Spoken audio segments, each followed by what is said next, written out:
আচ্ছা, বিশ্ব ক্রীড়া জগতের মানচিত্রে এমন ঘটনা কতবার ঘটেছে? মনে করুন, কোন দেশে অস্থির রাজনৈতিক পরিস্থিতি, ছাত্রদের বিশাল গণ অভ্যুত্থান, রাজনৈতিক পালাবদল, এটা গেল একটা দিক। অন্য দিকটা হলো এমন কঠিন দমবন্ধ করা পরিস্থিতির মধ্যেও সেই দেশের ক্রিকেট দল বিদেশের মাটিতে ইতিহাস করছে। এমন ঘটনা বিশ্ব ক্রিকেটের ইতিহাসে খুব কম আছে। হলফ করে বলতে পারি, হয়তো খুঁজেই পাবেন না। হ্যাঁ, আমরা নাজমুল হাসান শান্তর বাংলাদেশের কথা বলছি। কেউ কি ভাবতে পেরেছিল বাংলাদেশ দলটা, যারা লিমিটেড ওভার ক্রিকেটে দারুণ দল, তারা টেস্ট ক্রিকেটে তাও আর পাকিস্তানের বিরুদ্ধে, পাকিস্তানের মাটিতে, যে দেশে বাবার আজম, শাহিন শাহ আফ্রিদির মতো তারকারা রয়েছেন, মোহাম্মদ রিজওয়ানের মতো ম্যাচ উইনার রয়েছেন, তাদের বাংলা ওয়াশ করবে? স্বপ্নেও কল্পনা করতে পারেননি। হয়তো পদ্মাপাড়ের যারা একনিষ্ঠ ক্রিকেট প্রেমী, তারাও হয়তো স্বপ্নে ভাবতে পারেননি। কিন্তু সেটা স্বপ্ন নয়, বাস্তবে টাইগার্সরা করে দেখিয়েছেন 2-0 টেস্ট জিতে। যদিও লিটন দাসের মতে সেটা ইতিহাস, সামনের দিকে তারা এগোতে চায়, এবং এগোনোর ক্ষেত্রে সব থেকে বড় চ্যালেঞ্জ বা হার্ডেল হলো ভারতের বিরুদ্ধে 2 ম্যাচের টেস্ট সিরিজ, সঙ্গে 3টে টি20ও রয়েছে। কিন্তু আপাতত আমরা টেস্ট সিরিজ নিয়েই ভাবছি। তার কারণ ভারত এবং বাংলাদেশ যদি টেস্ট ক্রিকেটের তুল্যমূল্য বিচার করেন, তাহলে একটা সুমেরু হলে একেবারে অন্যটা কুমেরু। দুই দেশের মধ্যে এখনো পর্যন্ত 13টা টেস্ট ম্যাচ খেলা হয়েছে, 11টা জিতেছে ভারত, 2টো ড্র। যদিও বাংলাদেশ ভারতের বিরুদ্ধে তাদের শেষ যে টেস্ট ম্যাচটি খেলেছিল, সেখানে কিন্তু জেতার সুযোগ ছিল। বাংলাদেশ ক্রিকেট আমাদের পদ্মাপাড়ের দেশের ক্রিকেট। এই ক্রিকেট নিয়ে বিতর্ক আছে আমাদের বিসিসিআই এর মতোই। এই ক্রিকেট নিয়ে রয়েছে সোনালী উপাখ্যান। এই ক্রিকেটে আছেন মুশফিকুর রহিম, আছেন সাকিব আল হাসান, আছেন তামিম ইকবালও, যার সঙ্গে সাকিব এবং তামিমের একটা ডুয়েল চলছে সেই বিশ্বকাপ থেকে। আর তারই সঙ্গে রয়েছে চন্দ্রিকা হাথুরে সিংহে। হাথুরে সিংহকে নিয়ে কিন্তু বাংলাদেশ ক্রিকেটে, বাংলাদেশে যারা নিয়মিত ক্রীড়া সাংবাদিকতা করেন, তাদের মধ্যে কিন্তু কোথাও না কোথাও লুকোনো একটা ক্ষোভ রয়েছে, রোষ রয়েছে। বাংলাদেশ ক্রিকেট, ভারত বাংলাদেশ সিরিজ, সবকিছু নিয়ে কথা বলবো। আমি সব্যসাচী, এক্সট্রা টাইম বাংলার প্ল্যাটফর্মে নট আউট নোমান। সবাই জানতেই পারছেন, নোমান ভাই, আপনাকে স্বাগত আমাদের প্ল্যাটফর্মে। বলুন, কেমন আছেন? সবদা, অনেক ধন্যবাদ, ভালো আছি। আমাকে আমন্ত্রণ জানানোর জন্য কৃতজ্ঞতা জানাচ্ছি। আর যেহেতু বাংলাদেশ টেস্ট সিরিজটা মাত্র জিতে এসেছে, বুঝতেই পারছেন আমাদের জীবনটা অনেকটা হচ্ছে ইট ক্রিকেট, ড্রিঙ্ক ক্রিকেটের মতো, লিভ ক্রিকেট একেবারে। তো এখন বেশ ফুরফুরে মেজাজে আছি। সামনে আপনাদের সঙ্গে খেলা হয়, তখন কেমন থাকবো কে জানে। দেখো নোমান ভাই, খেলাটা মাঠের মধ্যে হবে, 22 বলে যুদ্ধ হবে, হার জিত লেগেই রয়েছে। যদি আমি ধরেও নিই যে ভারত সিরিজটা জিতলো, তারপরেও কিন্তু আমার আপনার বন্ধুত্বের মধ্যে কোনো ভাটা পড়বে না, বা অন্যান্য যারা পদ্মাপাড়ের সাংবাদিকরা রয়েছে তাদের সঙ্গে কিন্তু সম্পর্কটা একই রকম থাকবে। যদিও আমাদের দেখা হয় না, আমরা হোয়াটসঅ্যাপে ফেসবুকে কথাবার্তা বলি, কিন্তু সেটা বজায় থাকবে। আচ্ছা, আমি বাংলাদেশ ক্রিকেট নিয়ে আসার আগে আমি এই মুহূর্তে বাংলাদেশ ক্রিকেটের সবচেয়ে বড় বিতর্কিত চরিত্র হাতুড়ে সিংহেকে নিয়ে শুরু করব। আচ্ছা, হাতুড়ে সিংহের যা ক্রিকেট কেরিয়ার ছিল সেটা আমরা সকলেই জানি। যদি শ্রীলঙ্কা ক্রিকেটকে বিচার করি, অর্জুনা রণতুঙ্গা, অরবিন্দ ডিসিলভা, রোশন মোহনমা, সনদ জয়সূর্য ধারে কাছে হাতুড়ে সিংকে যান না। তবুও হাতুড়ে সিংহের কোচিং এ বেশ কয়েক দফায় উনি কোচিং করাচ্ছেন বাংলাদেশের হয়ে। লাস্ট পাকিস্তান সিরিজ জয়, এর পরেও হাতুড়ে সিংহে কি কন্টিনিউ করা উচিত? নতুন বিসিবি প্রেসিডেন্ট কি ভাবছেন হাতুড়ে সিংহকে নিয়ে? আর হাতুড়ে সিংহকে যদি সরানোই হয়, তার জন্য সবচেয়ে বড় যুক্তি কি থাকা উচিত? সভ্যতা, প্রথমত হচ্ছে গিয়ে যে কথাটা দিয়ে শুরু করলেন, যে আমাদের বন্ধুত্বের জায়গাটা বন্ধুত্বের জায়গাতেই থাকবে, সেটা নো ম্যাটার হোয়াট কি হচ্ছে না হচ্ছে মাঠের ক্রিকেটের এই জায়গাটা থেকেই আমি এটা এটা এটা তো ট্রু, একেবারে ট্রু। হাতুড়ে সিং এর কথাটা আমি ওইখান থেকে আনতে চাই কিসের জন্য? কেননা হাতুড়ে সিং এর অধীনে যদি আমরা বলি মাঠের সাকসেস, মাঠের বাইরের আমাদের পারফরমেন্স, অনেকগুলো ইস্যু এর সঙ্গে জড়িত রয়েছে। আমাদের নতুন যে বোর্ড প্রেসিডেন্ট হয়েছেন ফারুক আহমেদ, তিনি আসার পর কিন্তু ইকুয়েশনটা অন্যরকম হয়ে গেছে। আগের যিনি বোর্ড প্রেসিডেন্ট ছিলেন নাজমুল হাসান পাপন, তার সময়ের ইকুয়েশনটা একরকম ছিল। ইকুয়েশনটা কি ছিল? বোর্ড প্রেসিডেন্টের সঙ্গে কোচ চন্ডিকা হাথুরে সিং এর এক ধরনের একটা সরাসরি সম্পর্কের জায়গাটা ছিল। নো ম্যাটার হোয়াট, ন্যাশনাল টিমের ক্যাপ্টেন কি বলছেন, কি ভাবছেন, ক্রিকেট অপারেশনস কমিটি, যেই কমিটিটা হচ্ছে গিয়ে ন্যাশনাল টিম দেখভালের দায়িত্ব, তাদের চিন্তা ভাবনার জায়গাটা কি, এগুলো কোনো কিছু তিনি তোয়াক্কা করতেন না। সরাসরি বোর্ড প্রেসিডেন্টের সঙ্গেই তার সংযোগটা ছিল এবং বোর্ড প্রেসিডেন্ট এই জিনিসটা খুব পছন্দ করতেন। পাপন ভাইয়ের কথা আমি বলছি, আগের বোর্ড প্রেসিডেন্টের কথা আমি বলছি। ফলে হাথুরে সিং এ ছিলেন হচ্ছে গিয়ে ধরা ছোঁয়ার বাইরে, একেবারে তাকে আসলে মানে তাকে একদম আলাদা রেখেই সবকিছু বিবেচনা করতে হবে। হাথুরে সিং একে এই দফায় যখন ফিরিয়ে আনা হয়, সেটাই বাংলাদেশ ক্রিকেটের জন্য একটা বিগ সারপ্রাইজ ছিল। কারণ 2017 সালে তিনি যেভাবে বাংলাদেশ থেকে চলে গিয়েছিলেন, তিনি কাউকে জানিয়ে পর্যন্ত যাননি, একটা ইমেইল পাঠিয়ে তিনি চলে গিয়েছিলেন, এক অর্থে পুরো বাংলাদেশ ক্রিকেটকে অপমান করে চলে গিয়েছিলেন। সেইখান থেকে তাকে আবার ফিরিয়ে আনার সিদ্ধান্তটাই ছিল হচ্ছে গিয়ে আমার কাছে মনে হয় অনেক বড় ব্লান্ডার। এবং আমি তখন একটা কন্টেন্ট করেছিলাম আমার প্ল্যাটফর্মে যে আগামী 1 বছরের মধ্যে যেই 10টা ঘটনা ঘটতে যাচ্ছে হাথুরে সিং এর সঙ্গে, হাথুরে সিং এর কোচ থাকার সময়, তার মধ্যে আমি 6 মাস পরে একটা কন্টেন্ট করে দেখেছি, তার মধ্যে 8টা একেবারে মিলে গিয়েছে। 10টার মধ্যে 8টা একেবারে মিলে গিয়েছে, যা যা হওয়ার কথা ছিল, বাকি 2টো পরবর্তীতে মিলেছে। সো এই হাথুরে সিং একে এখন যে আমরা কন্টিনিউ করছি, মাঠের সাকসেসের কথা আপনি বলতে পারেন। এখন আপনি যখন হাথুরে সিং এ গত বছর বাংলাদেশের কোচ হিসেবে এসেছেন, আপনি কি লাস্ট সাকসেসটা বিবেচনা করবেন?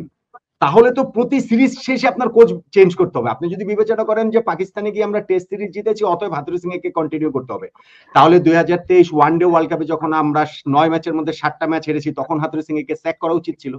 যখন 2024 টি20 ওয়ার্ল্ড কাপে আমাদের সেমিফাইনালে ওঠার এরকম একটা সুবর্ণ সুযোগ ছিল আফগানিস্তানের বিপক্ষে, যেটা আমরা চেস করার সাহসটাই দেখাতে পারিনি, তখন হাথুরে সিং একে স্যাক করা উচিত ছিল। যখন আমরা ইউএস এর কাছে সিরিজ হেরে গিয়েছি, তখন স্যাক করা উচিত ছিল। আপনি টেস্ট সিরিজের কথা বলছেন, লাস্ট টেস্ট সিরিজ আমরা শ্রীলঙ্কার কাছে দেশের মাটিতে 2-0 হেরেছি, সেটাও 200 রান 300 রানে, তখন স্যাক করা উচিত ছিল। সো মাঠের সাকসেসটা দিয়ে হাথুরে সিং একে জাস্টিফাই করা যায় না। প্রবলেমের আরো যে বড় জায়গাটা, সেটা হচ্ছে যে এখন বোর্ড প্রেসিডেন্ট যিনি হয়েছেন ফারুক ভাই, ফারুক ভাই বোর্ড প্রেসিডেন্ট হওয়ার জাস্ট 3-4 দিন আগে, 4-5 দিন আগে, নট আউট মানে আমাদের এখানে আমার সঙ্গে তিনি একটা ইন্টারভিউ দিয়েছেন, কথা বলেছেন। সেইখানটাতে ফারুক ভাইকে জিজ্ঞেস করেছিলাম যে আপনি যদি বোর্ডে আসেন, বোর্ড প্রেসিডেন্ট হবেন তখনও না, যদি বোর্ড ডিরেক্টর হিসেবে আসেন, চন্ডিকা হাথুরে সিং এ কি কোচ হিসেবে থাকবেন কিনা? তিনি বলেছিলেন তাকে কোচ হিসেবে থাকার আমি তখন আর কোনো কারণ দেখি না। এখন তিনি যখন বোর্ড প্রেসিডেন্ট হয়ে ফার্স্ট প্রেস কনফারেন্স করছেন, সেই প্রেস কনফারেন্সে তাকে প্রশ্ন করা হয়েছিল যে আপনি নোমানের সঙ্গে ইন্টারভিউতে এই কথাটা বলেছেন, আপনি কি সেটাকে স্টিক করেন? ফারুক ভাই বলেছেন আমি সেই কথাকে স্টিক করি। ফারুক ভাই সেটা স্টিক করছে নতুন বোর্ড প্রেসিডেন্ট, এবং এই জায়গাটাতে এখন অন দা ফিল্ডের সাকসেস কতটা পেয়েছি পাইনি এই আলোচনাটা আসে, প্লেয়ারদের সঙ্গে তার যে আচরণ সেইটা অনেক বেশি সামনে চলে আসে। এবং 2023 ওয়ানডে ওয়ার্ল্ড কাপে বাংলাদেশের সেই ডিবাকলের একটা একটা ঘটনা ছিল যে আমাদের স্পিনার নাসুম আহমেদকে হাথুরে সিং এ নিউজিল্যান্ডের বিপক্ষে ম্যাচে চেন্নাইতে তিনি ডাগ আউটে বসে থাকা অবস্থায় চর মেরেছিলেন বলে একটা অভিযোগ এসেছিল। এখন সেই অভিযোগটা আগের বোর্ডের আমলে যেই তদন্ত কমিটিতে হয়েছিল, তারা এখানটাতে খুব বেশি লাইট ফেলেনি বা ফেলার চেষ্টা করেনি। ফারুক ভাই এখন সেটা পুনঃ তদন্ত করছে। যদি এটা সঠিক এবং সত্য বলে প্রমাণিত হয়, তাহলে মাঠের ক্রিকেটে বাংলাদেশ যে সাকসেস পেয়েছে তার চেয়ে যদি 100 গুণ বেশিও সাকসেস পায়, হাথুরে সিং একে বের করে দেওয়া উচিত। নো ম্যাটার হোয়াট, বাংলাদেশ ক্রিকেটের মর্যাদা সবচেয়ে উপরে। মানে নোমান ভাই, এই প্রশ্নটা হাথুরে সিং এর নিয়ে এই জন্য শুরু করলাম, আজকে আমরা যখন ইন্টারভিউটা শুট করছি, ইন্টারভিউটা হচ্ছে তার ঠিক তার কিছুক্ষণ আগেই বাংলাদেশের দল নির্বাচন হয়ে গিয়েছে 2 ম্যাচ টেস্ট সিরিজের, এবং হাথুরে সিংও সম্ভবত আজকেই বাংলাদেশে পা রাখবেন। এই অবস্থায় কি আমরা সাকিবদের সঙ্গে নতুন কোনো কোচ দেখতে পাবো, হেড কোচ দেখতে পাবো, না হাথুরে সিং কন্টিনিউ করছে? না না না না না, ইন্ডিয়া ট্যুরে হচ্ছে না, ইন্ডিয়া ট্যুরে হাথুরে সিং এই যাচ্ছেন। দেখুন এখন জিনিসটা হয়েছে কি, হাথুরে সিং এর যে ঘটনাটার কথা আমি বলছি সেটা কিন্তু 2023 ওয়ানডে ওয়ার্ল্ড কাপের, দ্যাট মিনস আরো এটা 8-9 মাস আগের ঘটনা। এখন 8-9 মাস আগের ঘটনাটাকে এইখানটা আমি ইন পার্টিকুলার এই ঘটনার কথাটাই বলছি। অন্যান্য জিনিস নিয়ে তো তাকে কোচকে ইভালুয়েশনের মধ্যে দিয়ে যেতে হতেই পারে, সেইটাও একটা সময় সাপেক্ষ ব্যাপার, এবং সেটা হচ্ছে অন্য আলোচনা। কিন্তু আমি যে পার্টিকুলার ইনসিডেন্টের কথা বলছি, যে নিউজিল্যান্ডের বিপক্ষে ম্যাচ, চেন্নাই 2023 ওয়ার্ল্ড কাপ, ডাগ আউটে বসে থাকা নাসুম আহমেদ পানি নিয়ে যেতে দেরি করছিলেন বলে হাথুরে সিং এ তাকে চর মেরেছেন, কোচিং স্টাফের একজন সদস্য সেটা দেখেছেন, আরো 2জন আমাদের ক্রিকেটার সেটা দেখেছেন। এই সিদ্ধান্তটা তো আর আপনি একদিন 2 দিনের মধ্যে নিয়ে নিতে পারবেন না। সো এইটার জন্য হচ্ছে কি নাসুমের সঙ্গে কথা বলতে হবে, বোর্ড প্রেসিডেন্ট, নতুন বোর্ড প্রেসিডেন্টের কথা বলছি আমি, কথা বলতে হবে। ওই সময় অন্যান্য যারা প্লেয়ার ছিলেন তাদের সঙ্গে কথা বলতে হবে। কোচিং স্টাফের যেই সদস্যটা ছিলেন আমাদের স্ট্রেংথ এন্ড কন্ডিশনিং কোচ নিকলি, তিনি এখন আর বাংলাদেশ ক্রিকেটের সঙ্গে নেই, তিনি আফগানিস্তান ক্রিকেটের সঙ্গে রয়েছেন। রয়েছেন, আফগানিস্তান ক্রিকেট বোর্ডের সঙ্গে রয়েছেন। সো আমি যতটা জানি তার সঙ্গেও যোগাযোগ করা হয়েছে ওই ঘটনাতে তার মতামতটা জানার জন্য। সেইটা আগামী 1-2 দিনের মধ্যে হবে না, হওয়া সম্ভব না, হওয়াটা উচিত না। এইটার মতো করে এই প্রসিডিউর চলতে থাকুক। কিন্তু আমি আপনাদের একটা কথা বলতে পারি, চন্ডিকা হাথুরুসিং সিং এর মেয়াদ যে রয়েছে বাংলাদেশ ক্রিকেটের সঙ্গে 2025 সালে চ্যাম্পিয়ন্স ট্রফি, দ্যাট মিনস ফেব্রুয়ারি পর্যন্ত, এই মেয়াদটা চন্ডিকা হাথুরুসিং সিং পুরো করতে পারবেন না। ভারত সফরে কোচ হিসেবে হাথুরুসিং সিং এই যাচ্ছেন, ভারত সফরের পর হাথুরুসিং সিং কোচ হিসেবে বাংলাদেশ ক্রিকেটের সঙ্গে থাকবেন বলে আমার কাছে মনে হয় না। হাথুরুসিং কে নিয়ে আমরা ইন্টারভিউটা শুরু করলাম নোমান, এবং কোথাও গিয়ে নোমান ভাই আমার মনে হয় গ্রেগ চ্যাপেলের সঙ্গে প্রথমে সৌরভ গঙ্গোপাধ্যায়, তারপর সচিন টেন্ডুলকার, বীরেন্দ্র সেহবাগ, ভিভিএস লক্ষ্মণ, জাহির খান, হরভজন সিং, কত নাম বলবো, একাধিক ভারতীয় ক্রিকেটারদের সঙ্গে তার ইগল লড়াই হয়েছিল এবং পরিণতিটা আমরা সকলেই জানি। কোথাও গিয়ে আপনি হাথুরুসিং এর সঙ্গে গ্রেগ চ্যাপেলের মিল পান? না সভ্যতা, এইটাই ভাবে চাইলে তো বলতে পারেন আপনি, কিন্তু আমি আবার হাথুরুসিং কে ঠিক গ্রেগ চ্যাপেলের পর্যায়ে আমি আসলে নিতে রাজি না। হাথুরুসিং সেটা ডিজার্ভ করেন না। মানে কেন আমি বলছি ডিজার্ভ করেন না, ভাই গ্রেগ চ্যাপেল তো গ্রেট ক্রিকেটার ছিলেন, হাথুরুসিং কি ক্রিকেটার ছিলেন। গ্রেগ চ্যাপেল তো এন্ড অফ দ্য ডে যে অস্ট্রেলিয়ান ক্রিকেট রয়েছে, অস্ট্রেলিয়ান ক্রিকেট কালচার রয়েছে, বা অস্ট্রেলিয়ান মানসিকতার একটা ব্যাপার স্যাপার রয়েছে।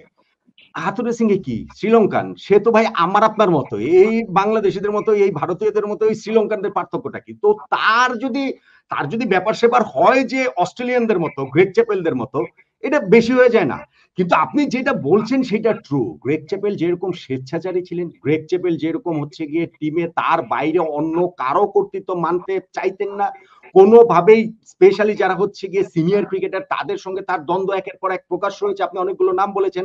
বাংলাদেশ ক্রিকেটে এক্স্যাক্টলি সেম কাজটা চন্ডিকা হাথুরুসিং এও করেছেন।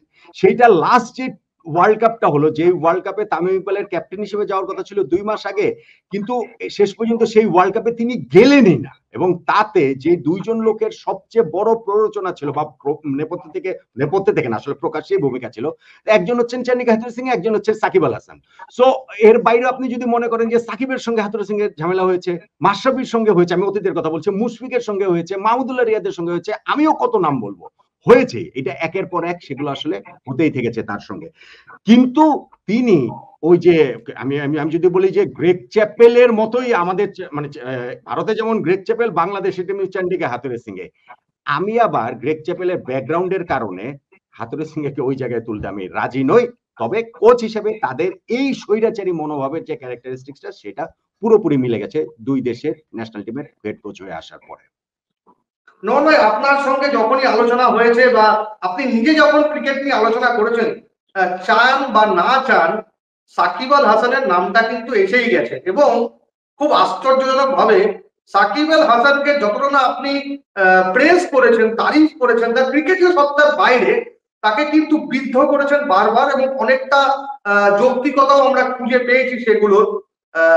এখানে আমার দুটো প্রশ্ন, একটা হচ্ছে সাকিব ভার্সেস তামিম। ভারতের ক্রিকেটে এরকম প্রচুর উদাহরণ রয়েছে, গ্রেটসদের মধ্যে ইগল লড়াই হয়েছে, কিন্তু সেটা কোনোভাবে এভাবে প্রকাশ্যে আসেনি। কেউ কারোর বিরুদ্ধে প্রকাশ্যে পরোক্ষভাবে প্রত্যক্ষভাবে নিন্দা করেনি। এক্ষেত্রে হয়েছে খুব দুর্ভাগ্যজনক ভাবে সাকিব ভার্সেস তামিম যে ইস্যুটা, এবং সাকিব একটা ইন্টারভিউ দিয়েছিলেন, সেই ইন্টারভিউটা আমিও শুনেছিলাম, যেখানে তামিম ইকবাল তার ওপেনিং করার দক্ষতা না দক্ষতা ইত্যাদি নিয়ে বিভিন্ন রকম কথা বলেছিলেন। দ্বিতীয় প্রশ্নটা হচ্ছে সাকিব এবং তামিম ইস্যুকে নিয়ে বাংলাদেশ ক্রিকেটের যারা ক্রীড়া সাংবাদিক, তারা কি দুটো ক্যাম্পে ভাগ হয়ে গিয়েছেন? এটা কি খুব ভালো একটা নিদর্শন? আমার কাছে মনে হয় না যে বাংলাদেশের ক্রীড়া সাংবাদিকরা আসলে এটা নিয়ে দুটো পক্ষে ভাগ হয়েছেন। যেটা হয়েছে যে তাদের একটা হিউজ ফ্যান বেজ রয়েছে, হিউজ। এখন যেহেতু সোশ্যাল মিডিয়াতে সেটা খুবই প্রকাশ্য, ফ্যানরা তো ধরেন আগেও ছিলেন। আপনি যে ভারতীয় ক্রিকেটের কথা বলছেন, সেখানে সুনীল গাভাস্করের সঙ্গে কপিল দেবের একটা এরকম দ্বৈরথ ছিল। তারপরে হচ্ছে গিয়ে যুগে যুগে সেটা তো আসলে থাকবেই, রয়েছে। কিন্তু তখন তো সোশ্যাল মিডিয়া ছিল না, এখন সোশ্যাল মিডিয়া আছে, এখন সেটা খুবই প্রকাশ্য। ফ্যানদের মাঝখানে সেই দ্বন্দ্বটা অনেক প্রকট। ঠিক মিডিয়াতে যে এখানে ঠিক আছে যে সাকিব পন্থী মিডিয়া বা তামিম পন্থী মিডিয়া, এইটা আমার কাছে এটা মনে হয় না। আর এই দুজনে যে দ্বন্দ্বের কথাটা আপনি বললেন, যে সাকিবের কথাটা যে জিনিসটা বললেন, যে আমার কথাও বললেন যে অনেক সময় তাকে সমালোচনা করাটা, দেখুন ক্রিকেটার হিসেবে সাকিব আল হাসান বাংলাদেশের ক্রিকেট হিস্ট্রিতে গ্রেটেস্ট এভার ক্রিকেটার। মানে কি, ধরেন সাকিব যদি 100 হয়, সেকেন্ড যিনি গ্রেটেস্ট সেটা সেকেন্ড কে হবে সেটা নিয়ে তর্ক হতে পারে, কিন্তু সেকেন্ড জনের হয়তো পয়েন্ট আপনি ৮০-৮৫ বেশি দিতে পারবেন না। সাকিব এতটাই এগিয়ে থেকে আমাদের গ্রেটেস্ট ক্রিকেটার। কিন্তু মাঠে বলুন, মাঠের বাইরে বলুন, অক্রিকেটীয় কারণে নানান ইস্যুতে সাকিব এতবার এত কাণ্ড ঘটিয়েছেন, এত কুকীর্তি তিনি করেছেন যে ওইখানটাতে গিয়ে সাকিবের যে ক্রিকেটার সত্তাটাকে সেটাকে স্যালুট করার পাশাপাশি ওইটাকে যদি আপনি আলোচনায় না আনেন, তাহলে আসলে আপনি পূর্ণাঙ্গ সাকিবকে পাবেন না। এখন আমার কাছে বরং মনে হয়, আপনি যে কথাটা আমাকে বললেন সেটা আমাকে অনেকেই বলেন, কোট আনকোট হিসেবে আমি বলছি, অনেকে অভিযোগের আকারে বলেন। আমি আবার মনে করি কি যে সাকিবের যতটা সমালোচনা করা প্রয়োজন ততটা সমালোচনা ইভেন আমি করতে পারি না। আমার কাছে এটা মনে হয় যে সাকিবের ক্রিকেটার সত্তাটা এখানটাতে সবসময় সামনে চলে আসে। আমরা সবসময় তার ক্রিকেটার সত্তা দিয়ে তার অন্যান্য সবকিছু, সকল কিছু আসলে জাস্টিফাই করার চেষ্টা করি। এখন সেই যে জাস্টিফাই করার চেষ্টা করি, আমি আপনার জাস্ট আমি আপনার এটা দিয়ে আপনার সঙ্গে আমি 3 ঘন্টা এপিসোড করতে পারবো, 3 দিনও আমি এপিসোড করতে পারবো। আমি জাস্ট শুধু একটা উদাহরণ দিই। 2019 ওয়ার্ল্ড কাপের পর সাকিব আল হাসানকে আইসিসি নিষিদ্ধ করেছিল ম্যাচ ফিক্সিং এর সঙ্গে জড়িত থাকার সন্দেহে, যেটা আইসিসি কে তিনি রিপোর্ট করেননি। বাংলাদেশে মোটা দাগে প্রায় সবাই, সব মিডিয়া এবং প্রায় সব মানুষ এই জিনিসটাকে দেখেছে যে না, সাকিব আসলে এটা এরকম করতে পারেন না, সাকিবের ক্ষেত্রে এটা আসলে হতে পারে না। এটা কেন এটা আমাদের মনে হয়েছে প্রত্যেকে, আমি বলছি যে, এবং এটা মোটা দাগে বেশিরভাগ মানুষের কেন, কারণ সাকিবের ক্রিকেটেও ব্যাপার স্যাপার গুলো সামনে চলে এসেছে। আমরা কোনোদিন ওই জিনিসটা ডিগ আউট করে দেখার চেষ্টা করিনি। সাকিবের সঙ্গে যে ওই সন্দেহভাজন যে ফিক্সার দীপক আগরওয়ালের হোয়াটসঅ্যাপ মেসেজ যে চালাচালি হয়েছিল, সেগুলো যে অংশগুলো মুছে দেওয়া হয়েছিল আইসিসি রিপোর্টে যেগুলো ছিল, সেই মুছে দেওয়া অংশগুলোতে কি ছিল, সাকিব কি কারণে তার কাছে, তিনি যখন বলেছেন যে তার ওই যে বিটকয়েনের মানে কোন অ্যাকাউন্টে টাকা পাঠাবেন, তখন কেন সাকিব তার সঙ্গে দেখা করছে, সেগুলো আমরা ডিগ আউট করার চেষ্টা করি। আমি তো জাস্ট একটা উদাহরণ দিলাম। সবসময় বরং আমার কাছে মনে হচ্ছে ক্রিকেটার সাকিব তিনি সামনে চলে এসে আমাদেরকে অন্যান্য জায়গাগুলো থেকে আসলে ওইখানটাতে আমরা যথেষ্ট সমালোচনা করতে পেরেছি বলে আমার কাছে মনে হয় না। সাকিব তামিম যে দ্বন্দ্বের কথাটা বললেন, সেইটাতে আমি মনে করি যে পার্সোনাল লাইফে কার কি হবে না হবে, এটাতে মাঠের ক্রিকেটে কিছু যায় আসে না। এটা সাংবাদিকদের আমাদেরও কিছু যায় আসে না, দর্শকদেরও কিছু যায় আসে না, ইভেন ফ্যান বেজেরও কিছু যায় আসে না। এইবার যে জিনিসটা নিয়ে গত 2 বছর ধরে 3 বছর ধরে যা হচ্ছে, সেইটার প্রধান একমাত্র দায় Bangladesh cricket board president Nazmul Hasan পাপনের। কারণ তিনি প্রথম মিডিয়াতে, ফরমার প্রেসিডেন্ট, তিনি প্রথম মিডিয়াতে প্রকাশ্যে বলেছেন যে সাকিব এবং তামিমের মধ্যে প্রবলেম আছে এবং তারা এরকম কথা বলে না, এটা বাংলাদেশ ক্রিকেটের একটা বিরাট প্রবলেম। তিনি যখন তিনি কথাটা বললেন কবে, গত বছরের আগের বছর 2022 সালে সম্ভবত। কিন্তু সাকিব তামিমের এই প্রবলেমটা তারও আগের 5-7 বছর ধরে চলছে। 2014-15 থেকে এই প্রবলেমটা চলছে। কোনোদিন তো সমস্যা হয়নি। ফ্যানদের মতো কথা ছড়াছড়ি করেছে, কোনো প্রবলেম তো হয়নি। এখন এইটা board president, former board president যখন এটা সামনে নিয়ে আসছেন, মিডিয়াতে নিয়ে আসছেন, তখন এটা প্রত্যেকের একটা নিত্যদিনের আলোচনার টপিক হয়ে দাঁড়িয়েছে। যে যেটাই করে না কেন, সেইখানে সাকিবের ফ্যান, তামিমের ফ্যান, তাদের তো ফ্যান বেস তো রয়েছেই। সো তারাও ওইটাতে ঝাঁপিয়ে পড়ছে। এইটা হচ্ছে কি আমাদের জন্য সবচেয়ে আনফরচুনেট পার্ট, যে বোর্ড প্রেসিডেন্ট এইটাকে সামনে নিয়ে এসে বাংলাদেশ ক্রিকেটকে একটা বিভাজনের মুখে ফেলে দিলেন। কিন্তু আমি এটা মনে করি না যে বাংলাদেশের মিডিয়াতেও যে ওই বিভক্তিটা আছে, আমি সেটা মনে করি না। এবং আমি যতটা বুঝিয়ে আমার মনে হয় না যে বাংলাদেশের ড্রেসিং রুমে ওইটা নিয়ে একটা বিভক্তি আছে, যে না আমি সাকিব ক্যাম্পের ক্রিকেটার এরা, তামিম ক্যাম্পের ক্রিকেটার এরা, ব্যাপারটা ওই রকম নেই। এখন ধরেন আপনাদের পশ্চিমবঙ্গের অনেক সাংবাদিকের সঙ্গে আমার সেই এক ধরনের একটা সম্পর্ক রয়েছে, বন্ধুত্ব রয়েছে, হয়তো সবার সঙ্গে না, কারো সঙ্গে। সো সেই রকম কিছু ব্যাপার সেবার ড্রেসিং রুমে রয়েছে, কিন্তু দ্যাট ডাজন্ট মিন যে এখানে হচ্ছে কি স্পষ্ট একটা বিভাজন হয়ে গিয়েছে বা মিডিয়াতে একটা স্পষ্ট বিভাজন হয়েছে। বিভাজনটা আসলে ফ্যানদের মধ্যে হয়েছে, যেটা আসলে বাংলাদেশ ক্রিকেট বোর্ড প্রেসিডেন্ট যদি তিনি ওইভাবে না বলতেন মিডিয়াতে এসে, তাহলে বাংলাদেশ ক্রিকেটটা অন্তত সাকিব তামিমের এই ঝামেলাটা থেকে বাইরে থাকতে পারতো। আর last but not the least, যেটা হচ্ছে কি সাকিবের ইন্টারভিউটার কথা বলছেন, আমার মনে হয় না যে ক্রিকেট ইতিহাস, এই যে আমরা যদি টেস্ট ক্রিকেটের কথাও যদি ধরি, 150 বছরের ইন্টারন্যাশনাল ক্রিকেট ইতিহাসে কোনোদিন কোনো ক্রিকেটার এরকম কোনো ইন্টারভিউ দিয়েছেন বলে আমার মনে হয় না।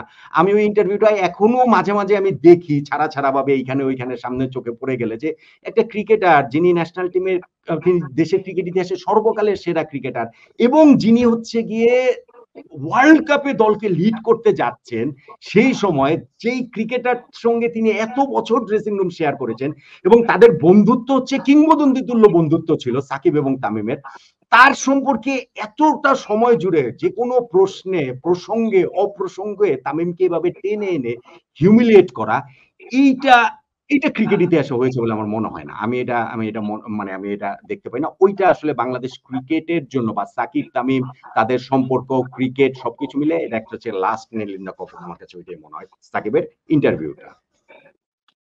সাকিব তামিমের ইস্যুটা কতদূর গড়াবে এটা আমরা হয়তো কেউই জানি না। থেমেও যেতে পারে, আরো এগোতে পারে, কিন্তু আমরা আপাতত ভারত বাংলাদেশ টেস্ট সিরিজ নিয়ে একটু আলোচনা করি। নোমান ভাই, কিছুক্ষণ আগে, কয়েক ঘন্টা আগে বাংলাদেশের দল নির্বাচন হয়ে গিয়েছে এবং একটাই চেঞ্জ, বোলারের জায়গায় একজন ওপেনিং ব্যাটসম্যান।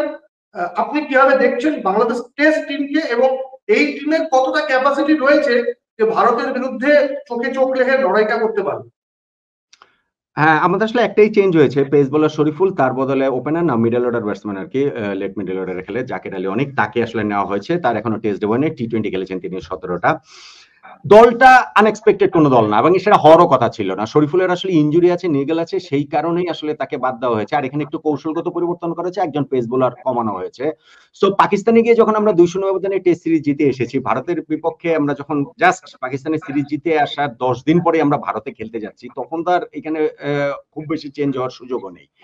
এখন দলটা ঠিক আছে, দলটা এক্সপেক্টেড টিম। এখন আপনি যেটা বললেন যে ভারতের সঙ্গে আসলে কতটা চোখে চোখ রেখে লড়াই করতে পারবে, এইটাই বাংলাদেশের জন্য এই মুহূর্তে সবচেয়ে বড় চ্যালেঞ্জিং বিষয়, সবচেয়ে বড়।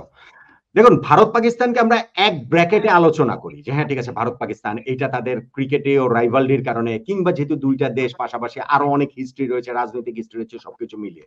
কিন্তু আপনি যদি এই মুহূর্তের হিসাবটা করেন, মুহূর্তের মানে এখনকার বর্তমান বাস্তবতার হিসাব করেন, তাহলে হচ্ছে কি ভারতীয় ক্রিকেটের সামনে পাকিস্তান ক্রিকেট আসলে কিছুই না, সত্যিকার অর্থে কিছু না। আমি 2 দিন আগে মহারাজার একটা ইন্টারভিউ দেখছিলাম, সৌরভের। তিনি বলছিলেন যে পাকিস্তান ক্রিকেটে একটা প্রতিভার খরা চলছে, আকাল চলছে, এবং তিনি বলছেন পাকিস্তান বলতে আমরা যেমন বুঝি জাভেদ মিয়ান্দাদ, ওয়াসিম আকরাম, ওয়াকার ইউনিস, ইউনিস খান, ইউসুফ রেহানা, এরকম কোন ক্রিকেটার এখন পাকিস্তানে নেই, হুইচ ইজ ট্রু। বাংলাদেশ 2-0 ব্যবধানে আমরা পাকিস্তানের বিপক্ষে টেস্ট সিরিজ জিতে এসেছি। আমাদের হিউজ ক্রেডিট, আমি মনে করি যে বাংলাদেশ ক্রিকেট ইতিহাসের, টেস্ট ক্রিকেট ইতিহাসের ডেফিনেটলি এটা সর্বকালের সেরা সাফল্য। আমাদের কৃতিত্বকে কোনোভাবে খাটো করার উপায় নাই, কিন্তু এট দ্য সেম টাইম এটাও মানতে হবে পাকিস্তানের এই দলটা যাচ্ছে তাই, পাকিস্তানের এই দলটা জাতা একটা দল, সেই তুলনায় ভারত এইখানে আসলে কোনো তুলনাই চলে না। ওয়ার্ল্ড টেস্ট চ্যাম্পিয়নশিপের 1 নাম্বার টিম এই মুহূর্তে পয়েন্ট টেবিলে ভারত শুধু নেই। তারা হচ্ছে গিয়ে সবগুলো ফরম্যাট যদি আপনি বিবেচনা করেন, টি-20 world cup champion, one day world কাপের হচ্ছে গিয়ে ওই ফাইনালে গিয়ে হেরেছে, বা টেস্টে হচ্ছে গিয়ে ওই টেস্ট চ্যাম্পিয়নশিপ ফাইনালে হেরেছে, এখনো তারা টপে রয়েছে, তারা ফাইনালে যাওয়ার ব্যাপারে মানে ভেরি মাচ ফেভারিট। সো বাংলাদেশের জন্য এটা আসলে একটা বিগ চ্যালেঞ্জ। আমরা সত্যি কি টেস্টে উন্নতিটা করেছি কিনা সেইটার একটা প্রমাণ দেয় ভারতে গিয়ে, ভারতের বিপক্ষে খেলে যদি আমরা ওই জায়গাটাতে হচ্ছে গিয়ে ওই চোখে চোখ রেখে লড়াইটা করতে পারি, তাহলে এটা বাংলাদেশ ক্রিকেটের জন্য একটা বিগ স্টেটমেন্ট হবে।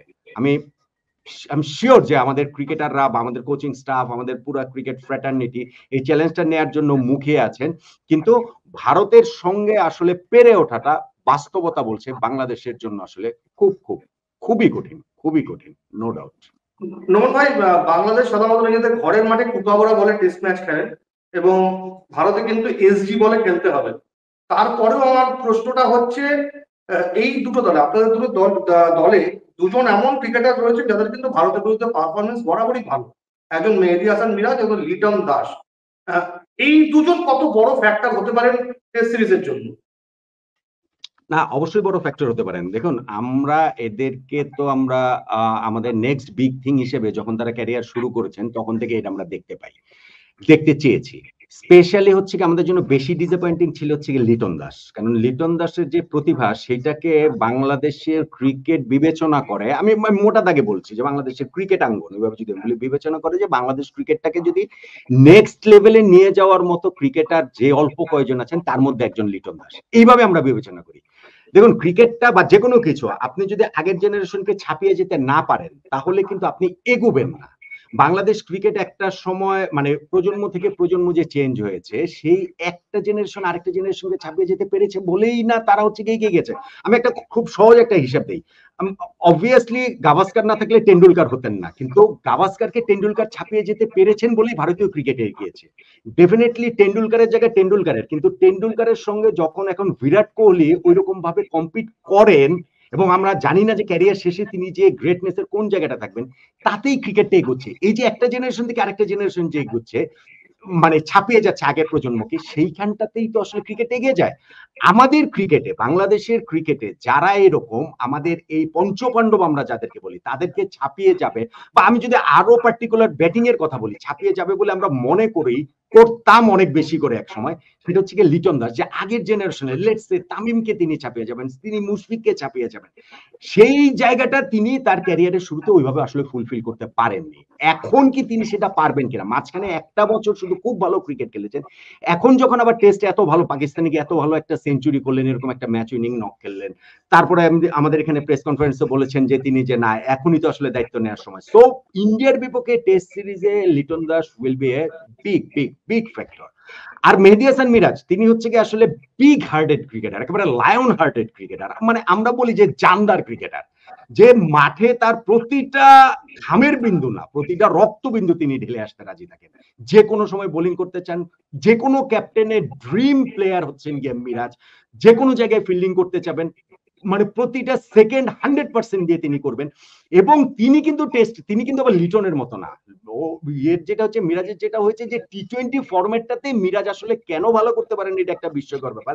কিন্তু ধরেন আপনি টেস্ট এবং ওডিআইতে মোরলেস কিন্তু মিরাজ তার প্রত্যাশার সঙ্গে সঙ্গতি রেখে এগোচ্ছেন। 8 নম্বরে নেমে একজন ব্যাটসম্যান সর্বশেষ 3টা টেস্ট ইনিংস তার হচ্ছে গিয়ে 50+, এবং বোলিং এ তো উইকেট তো তিনি পাচ্ছেনই, রেগুলারই পাচ্ছেন। একটা জিনিস মিরাজের যেটা ছিল যে অ্যাওয়েতে অত কার্যকর না, সেইটাও পাকিস্তানে গিয়ে এইবার যখন ইনিংসে 5 উইকেট পেয়েছেন, সিরিজে তিনি হচ্ছে গিয়ে 10-11 উইকেট পেয়েছেন, সো সেই জায়গাটাতে একটা প্রত্যাশার জায়গা তৈরি হয়েছে। আর খেলা যখন হবে চেন্নাইতে, স্পেশালি ফার্স্ট টেস্টের কথা বলছি, অবভিয়াসলি এখানে তো অশ্বিন রয়েছেন, এখানে রবীন্দ্র জাদেজা রয়েছেন, আকসর প্যাটেল রয়েছেন, কুলদীপ যাদব রয়েছেন, বাংলাদেশের ব্যাটসম্যানদের জন্য এটা হিউজ চ্যালেঞ্জ। কিন্তু এট দ্য সেম টাইম আমরা আমাদের স্পিনারদের উপরও ওই ট্রাস্টটা করছি বা করতে পারি, এবং সেই জায়গাটাতে আসলে মিরাজের উপরে আসলে ভরসাটা অনেক অনেক অনেক গুণ বেশি। এই সিরিজটাতে আপনি আক্ষরিক অর্থে যে দুইটা নাম পিক করেছেন, মিরাজ এবং লিটন, এরা কতটা ভালো করে না করে তার উপরে বাংলাদেশের রেজাল্ট নির্ভর করবে ডেফিনেটলি। আমার শেষ প্রশ্ন এই সাক্ষাৎকারের এই পর্বের, একজনকে ছাড়া বাংলাদেশ ক্রিকেট সম্পূর্ণ হয় না, তার নাম মাশরাফি মোর্তাজা। বাংলাদেশ ক্রিকেটে মাশরাফির যে অবদান, নড়াইলে তার সঙ্গে যেটা ঘটেছে, পৈতৃক বাড়িতে যে ঘটনাটা ঘটেছে, মাশরাফি আপনাকে একটা সাক্ষাৎকার দিয়েছেন, আপনি মাশরাফির সঙ্গে দীর্ঘদিনের পরিচিত, মাশরাফি কি এটা ডিজার্ভ করে? না, না, আমি ক্রিকেটার মাশরাফির কথা বলছি না, আমি বলছি যে ধরেন হচ্ছে গিয়ে রাজনীতিবিদ মাশরাফির কথাও যদি আমি বলি, মাশরাফি এটা ডিজার্ভ করে না। আমি নড়াইলে গিয়েছি, মাশরাফির ওখানে আমি গিয়েছি, আমি দেখেছি যে নড়াইলে তিনি আসলে কি করেছেন বা কি করার চেষ্টা করেছেন, মানুষের সঙ্গে তার যে সম্পর্কের জায়গাটা, সেটাও আমি দেখেছি। সো এইটা তিনি কোনোভাবেই ডিজার্ভ করেন না, নো ম্যাটার হোয়াট। হ্যাঁ ঠিক আছে, দেশে এখন একটা সরকার পরিবর্তন হয়েছে, একটা গণ অভ্যুত্থান হয়েছে, একটা বিপ্লব হয়েছে, সবই ঠিক আছে, কিন্তু মাশরাফির বাড়ি নড়াইলে, মাশরাফির বাড়ি নড়াইলের লোকজন পুড়িয়ে দিবে, এইটা আসলে এটা হয় না। আমারও ইন্টারভিউতে মাশরাফি বলছিলেন যে দেখেন নন ভাই, আমাকে অনেকে বলছেন যে এটা নিয়ে একটা মামলা করার, যে ঠিক আছে বাড়ি পুড়িয়ে দিয়েছে, সিসিটিভি ফুটেজ আছে, ব্লা ব্লা ব্লা। আজ বলছি আমি এটা জীবনেও করবো না, কারণ আমার বাড়িটা অন্য জেলার লোকজন এসে এই কাজটা করে নাই, এইটা আসলে নিশ্চিতভাবে আমার নড়াইলের লোকজনই করেছে। হ্যাঁ কোনোভাবে হয়তো আমি তাদের অত কাছাকাছি যেতে পারিনি, এবং এই যে এটাই হচ্ছে গিয়ে মাশরাফি, এবং এই জায়গাটা থেকেই আমার কাছে মনে হয় যে এটা তিনি ডিজার্ভ করেন না। দেখুন ক্রিকেটার মাশরাফি তো তিনি হলেন সেই দিন মাত্র, এই 5 বছর 6 বছর আগে। আমরা সরি, রাজনীতিবিদ মাশরাফি, ক্রিকেটার মাশরাফিকে তো আমরা 20-25 বছর ধরে চিনি, এবং মানুষ মাশরাফিকে আসলে চিনি। ওই জায়গাটা থেকে আমি বলতে পারি যে যা যা হচ্ছে, রাজনীতিতে নাম লেখানোর কারণে তাকে ঘিরে যা যা হচ্ছে, হয়েছে এবং হচ্ছে, এগুলোর কোনো কিছুই তিনি আসলে ডিজার্ভ করেন না। বাংলাদেশের একটা খুনের মামলা দায়ের করা হয়েছে, না, খুনের খুনের মামলা দায়ের করা হয়েছে। হ্যাঁ হ্যাঁ, একটা সহিংসতার মামলা দায়ের করা হয়েছে, খুনের না। তার ওইখানে কিন্তু কোনো মানুষ মারা যায়নি। এই যে একটা এই বিক্ষোভ হলো, এই যে আন্দোলন হলো, এত কিছু হয়েছে, সেখানে কিন্তু কোনো মানুষ মারা যায়নি, একটা মামলা দায়ের করা হয়েছে। এখন ওই জায়গাটা নিয়ে আমার প্রশ্ন আছে, আমি কালকে একটা কন্টেন্ট করেছিলাম। দেখুন সাকিব আল হাসান আমাদের current cricketer, fine, Shakib Al হাসানের বাংলাদেশ ন্যাশনাল টিমে আরো 2 বছর খেলবেন, অসুবিধা নেই। সাকিবের নামেও কিন্তু একটা, এই সাকিবও একই রকম সংসদ সদস্য ছিলেন, তার নামেও কিন্তু একটা মামলা করা হয়েছে। সেই মামলাটা করার পর, ওই যে আপনি আমাকে শুরুতে একটা প্রশ্ন করেছিলেন যে সাকিবকে নিয়ে অনেক নেগেটিভ আলোচনা আপনি করেন, বা সমালোচনার জায়গাটা যৌক্তিক হলেও এটা করা হয়, করেন আপনি অনেক। সাকিব নামে যখন মামলাটা করা হয়েছে, আমি কিন্তু কন্টেন্ট করেছি, আমি কিন্তু ফার্স্ট কন্টেন্ট করে বলেছি যে সাকিবের এই জায়গাটাতে অবশ্যই বিসিবির সাকিবের পাশে থাকা উচিত, কোন রকম কোন আইনি সহায়তা যদি সাকিব চান, সাকিবকে এই জিনিসটা দেয়া উচিত বিসিবির। বিসিবি তিনি চুক্তিভুক্ত ক্রিকেটার, বিসিবি সেই কাজটা করেছে। তারা ক্রিকেট বোর্ড প্রেসিডেন্ট তিনি এটা বলেছেন যে যতদিন না এটা সমাধান হয় ততদিন আমরা সাকিবের পাশে আছি, থাকবো, পরেরটা পরে দেখা যাবে। আমাদের সকল ক্রিকেটার, আমাদের ন্যাশনাল টিমের সকল অলমোস্ট প্রায় সব ক্রিকেটার মানে বলবো আমি, তারা ফেসবুকে স্ট্যাটাস দিয়ে সাকিবের পাশে থাকার কথাটা তারা জানিয়েছে। খুবই ভালো কথা, খুবই ভালো কথা, এটাই তো আমরা চাই, এটাই হোক। কিন্তু আইনের গতিতে চলবে, সেখানে যদি দোষী প্রমাণিত যে হবেন তার তো শাস্তি হবে, কিন্তু কোনো যেন অহেতুক হয়রানি করা না হয়। এখন আমার যেটা প্রশ্ন সেটা হচ্ছে, বাংলাদেশ ক্রিকেটে মাশরাফির কি কোনো অবদান নাই? বাংলাদেশ ক্রিকেটে কি মাশরাফি নোবডি? মাশরাফিকে এত দূরের কেউ, যার কথা হচ্ছে গিয়ে বাংলাদেশ ক্রিকেট বোর্ড ভুলে যাবে, যার কথা হচ্ছে গিয়ে আমাদের এই এখন যে ন্যাশনাল টিমে যারা সাকিবের পাশে থাকে, আমি কিন্তু অ্যাপ্রিসিয়েট করছি, আমি কিন্তু কোনো অভিযোগ করছি না। সাকিবের পাশে থাকার বার্তা যে তারা দিয়েছেন এটা খুবই অ্যাপ্রিসিয়েট করার মতো, আমি অ্যাপ্রিসিয়েট করছি। কিন্তু একই সঙ্গে তারা মাশরাফির সঙ্গেও কি ড্রেসিং রুম শেয়ার করেননি দীর্ঘ একটা সময় ধরে? তো মাশরাফির সঙ্গে, মাশরাফির পাশে থাকার বার্তাটা যদি তারা দেন, তাহলে সমস্যাটা কোথায়? তারা কি সেটা দিতে পারেন না? তারা সেটা দেননি। মাশরাফি খেলোয়াড় হিসেবে বাংলাদেশ ক্রিকেটকে কিছু দেন নেই, সেই কারণে তারা পাশে দাঁড়াবেন না, সেই কারণে বাংলাদেশ ক্রিকেট বোর্ড পাশে দাঁড়াবে না। আইনের গতিতে চলবে, যদি ওইখানটাতে মাশরাফি দোষী প্রমাণিত হন তার শাস্তি হবে। কিন্তু এই ক্রিকেট ফ্র্যাটার্নিটির অংশ হিসাবে সবাই মিলে যেভাবে ঝাঁপিয়ে পড়ে সাকিবের পাশে দাঁড়িয়েছে, মাশরাফি কি ডিজার্ভ করে না যে অন্তত পক্ষে তার এতকালের সতীর্থ সহযোগী, এতদিনের ক্রিকেট বোর্ড, তারা তার পাশে থাকার মতো অন্তত একটা পাবলিক স্টেটমেন্ট দিবে, অন্তত পক্ষে সেই পাশে থাকার ঘোষণাটা দিবে? এটুকু তো মাশরাফি ডিজার্ভ করেন। হয়নি, ঠিক আছে, এটাই এখন বাস্তবতা। মাশরাফির লড়াইটা সারা জীবনই ছিল মাশরাফির লড়াইটা নিজের লড়াই, এই লড়াইটা মাশরাফি নিজেই করবে। নোমান ভাই, অনেক ধন্যবাদ, অনেকটা সময় আপনি দিলেন, এবং আর কয়েকদিন পরে বাংলাদেশ ভারতের বিরুদ্ধে টেস্ট সিরিজ খেলতে নামবে, তারপরে টি20 সিরিজ। আপনার নট আউট প্রমাণ চলতে থাকুক, ঠিক যেমন ভাবে আমাদের এক্সট্রা টাইম বাংলা রমরমিয়ে চলছে। আপনারা এক্সট্রা টাইম বাংলার সাথে চোখ রাখুন। নোমান ভাই, আশা করব আগামী দিনে আপনার দরকার পড়লে আপনি আমাদের অনুষ্ঠানে অবশ্যই আসবেন, এবং বাংলাদেশ ক্রিকেট নিয়ে, ভারত বাংলাদেশ ক্রিকেট নিয়ে আমরা আরো অনেক আলোচনা করবো। ভালো থাকবেন। অবশ্যই শুভদা, অনেক ধন্যবাদ আমাকে আমন্ত্রণ জানানোর জন্য। এক্সট্রা টাইম বাংলার প্রতিও কৃতজ্ঞতা জানাচ্ছি, যারা দর্শক যারা দেখছেন তাদের প্রতিও কৃতজ্ঞতা। আমি একটা কথা সবসময় বলি যে বাংলাদেশ ভারত হিসাব একরকম, আর বাংলাদেশ আর পশ্চিমবঙ্গের হিসাব আরেক রকম। আমরা সবাই বাঙালি, এবং ওই জায়গাটাতে যেই ভালোবাসাটা আমি বিভিন্ন সময় গিয়ে পেয়েছি, এবং আপনারা আসলেও যেই হৃদ্যতার জায়গাটা থাকে, সেই হৃদ্যতার জায়গাটা আমাদের সবসময় নিঃসন্দেহে থাকবে। সবাই আমরা একসঙ্গে মিলেই আসলে এগিয়ে যাব, সেই প্রত্যাশার জায়গাটায় আমাদের সবারই থাকবে। অসংখ্য ধন্যবাদ এবং কৃতজ্ঞতা সবার প্রতি। ধন্যবাদ। Extra time.